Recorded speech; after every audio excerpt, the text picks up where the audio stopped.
Benoît Amsiar, comme ça, il raconte une petite histoire. Il dit, il y avait une fois c'était pas une lumière, bon, c'était pas non plus quelqu'un de nul, c'était un gentil avraire. Mais ses amis avaient souvent pour habitude de le délaisser, de ne pas le prendre au sérieux, quoi. C'est pas... Et un jour, entre midi et 2, il est sorti pour acheter son petit casse-croûte comme d'habitude. Et puis il est passé devant un magasin de chapeaux, et puis il voit un super chapeau. Ce chapeau, il lui a plu. Il lui a plu grave. Alors il a dit, bon, tant pis, le casse-croûte, c'est pas grave, je vais rentrer dans le magasin, je vais essayer le chapeau. Il essaye le chapeau. Mais quel chapeau! Ça lui donne une allure, ça lui donne une prestance. Il est heureux, c'est la taille qu'il faut. Il s'empresse de le payer et puis il sort. Il sort, il marche dans la rue. Quand il marche dans la rue, alors il y a des gens qui le regardent. Les gens le regardent. Un chapeau magique. Voilà, c'est avec ce chapeau-là, ça lui donne une grande prestance. Et lui, il est content, il est heureux, et il marche comme ça, fière allure. Il arrive à la yeshiva. Alors où tu étais, tu as tardé, allez, viens t'asseoir, viens étudier avec nous. Tu ne comprends pas, d'habitude on ne le calcule pas. Viens t'asseoir. Et puis on lui pose des questions, et puis on lui demande son avis. Il revit, il vit, il est content, il est heureux, il se sent bien.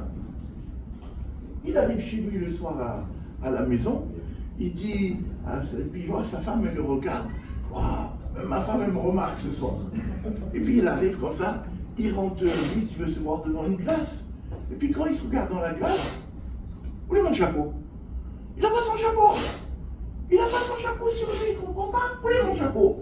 Et puis il se refait la scène, il se refait toute la journée. Et puis après, il s'aperçoit que le chapeau, il a oublié au magasin. Donc toute la journée, il n'avait pas son chapeau sur lui. Il y a un verset dans la paracha de la semaine, Vanehi,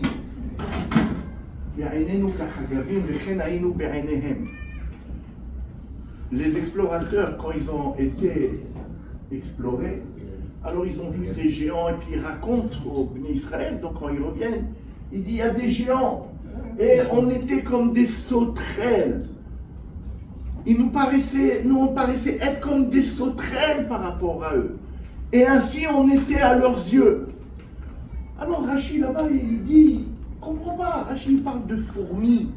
Ça veut dire, les géants parlaient, ils les considéraient comme des fourmis ou sauterelles, on ne comprend pas.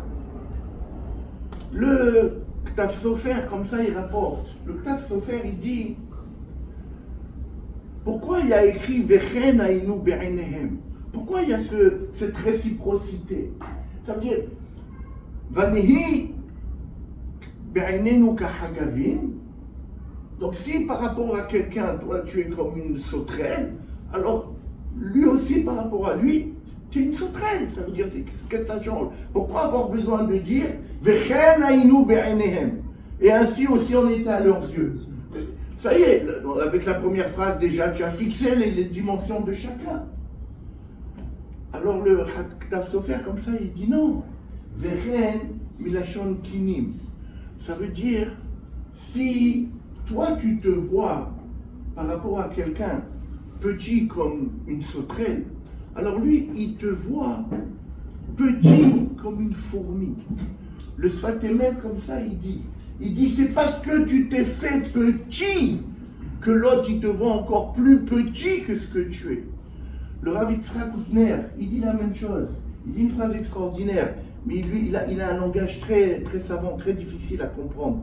Donc, je veux dire avec mes mots, ça veut dire, l'idée c'est comme ça veut dire que l'homme en général, il fixe sa propre valeur par rapport à ce qu'il croit que les autres lui donnent sa valeur. Ça veut dire, je ne me reconnais, je fixe ma valeur que par rapport au regard des autres, que par rapport à ce que je pense que les autres me valent. Alors fais-toi grand. On est à l'image d'Hachem. On est à l'image d'Hachem.